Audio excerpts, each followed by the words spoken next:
I never believed in ghosts.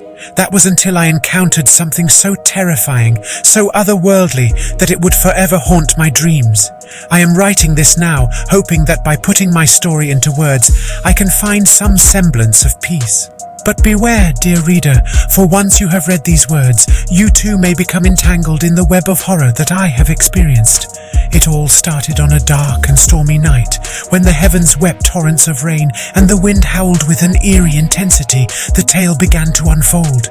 In the depths of my weary soul, I yearned for respite from the relentless cacophony of the city. And so, fate led me to a desolate hamlet known as DemonsBrook, nestled amidst the shadows of ancient trees.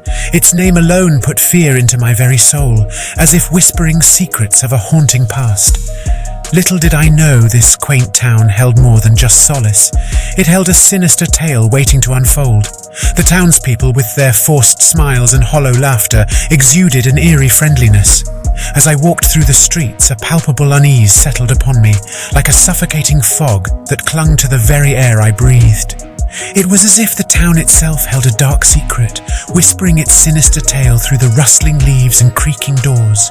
Whispers, like ethereal tendrils, slithered into the depths of my consciousness, carrying tales of a malevolent presence that lurked in the shadows of the town's forsaken outskirts.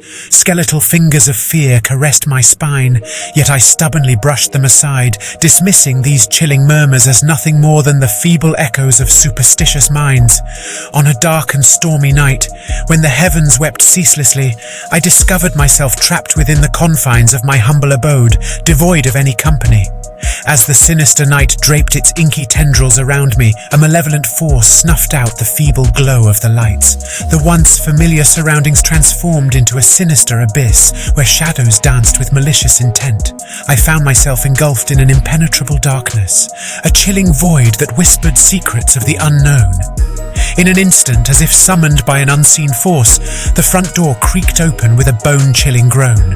A sinister gust of wind, laden with an otherworldly chill, slithered its way through the house. Quivering with trepidation, I dared to step beyond the confines of my abode, driven by an insatiable curiosity that gnawed at the very core of my being. The moon, shrouded in an eerie haze, cast its feeble light upon the desolate streets, rendering, as I gazed into the abyss of the night, a chilling sight befell my eyes.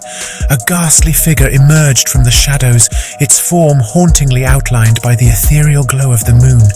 In the depths of the night, a sinister presence emerged, casting an eerie silhouette against the moonlit sky. It stood tall, its form shrouded in an impenetrable cloak of darkness, concealing its true nature from prying eyes. Its movements flowing with an otherworldly elegance, its footfalls devoid of sound yet filled with intent. Against the warnings that echoed in the depths of my soul, I succumbed to the irresistible allure of curiosity and allowed myself to be ensnared by its sinister charm. Through the dense forest I was led by a figure whose presence was as eerie as the shadows that danced upon the trees. Dread and curiosity intertwined within me, like a haunting melody that echoed through the depths of my soul.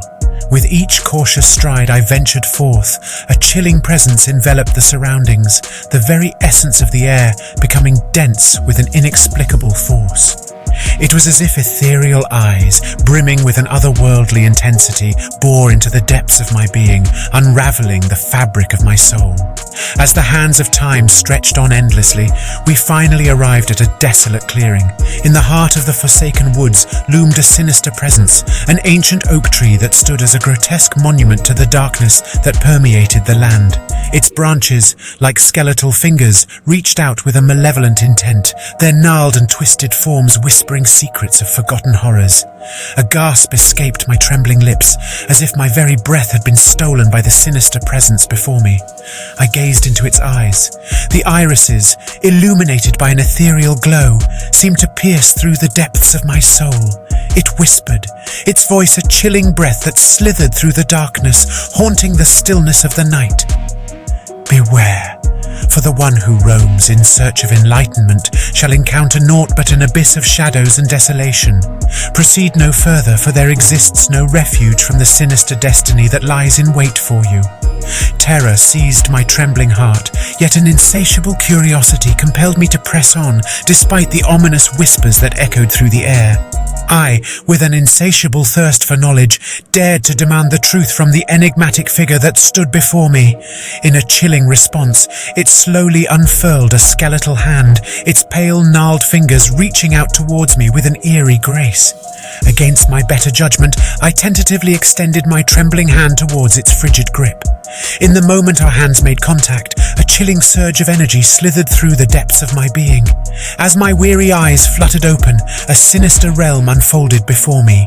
Visions, like twisted spectres, danced in the depths of my mind, revealing unspeakable horrors and unfathomable suffering. The veil between reality and nightmare had been torn asunder, leaving me trapped in a macabre tapestry of torment. My voice erupted from my trembling lips, a desperate cry for help, but the sinister figure only responded by tightening its grip, its icy fingers digging into my flesh.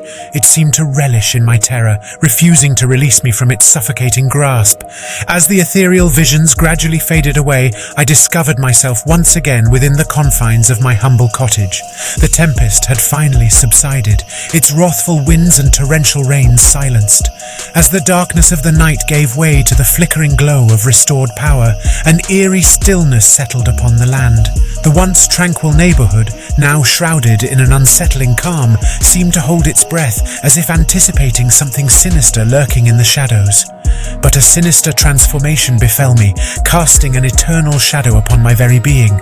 A sinister presence lurked deep within the recesses of my being, its malevolence seeping into my very soul, intensifying with every fleeting moment. Night after night, I would find myself ensnared in the clutches of an irresistible force, compelled to wander the desolate streets of the town. The figure's presence, shrouded in darkness, exerted an eerie magnetism that I could not escape. The townsfolk shunned me, their souls trembling with an eerie foreboding as they sensed the sinister aura that now emanated from the depths of my being. I had unwittingly become a vessel, a conduit for the malevolent darkness that lurked in the shadows, forever ensnared in the clutches of this accursed existence. And now, dear reader, I must caution you. Once upon a time in the eerie village of DemonsBrook, there existed a sinister tale that whispered through the chilling winds. It is a tale of caution, a tale that echoes through the darkest corners of the villagers' minds. Beware, dear traveller, for if you dare to venture into the heart of DemonsBrook, I implore you to heed my words and steer clear of the ancient oak tree that looms ominously in the shadows. Legend has it that this ancient oak tree, with its gnarled branches reaching out like skeletal fingers, holds a malevolent secret within its very core. Its bark, weathered and worn, bears witness to the countless souls who have fallen victim to its sinister allure. The whispers of the townsfolk speak of a presence, an other beware, for those who dare to wander, for they shall befall a fate more sinister than death itself. It is a curse, a malevolent force that stretches its tendrils across the realms, sparing no soul from its clutches. Once you stumble upon his presence, there is no hope of evading him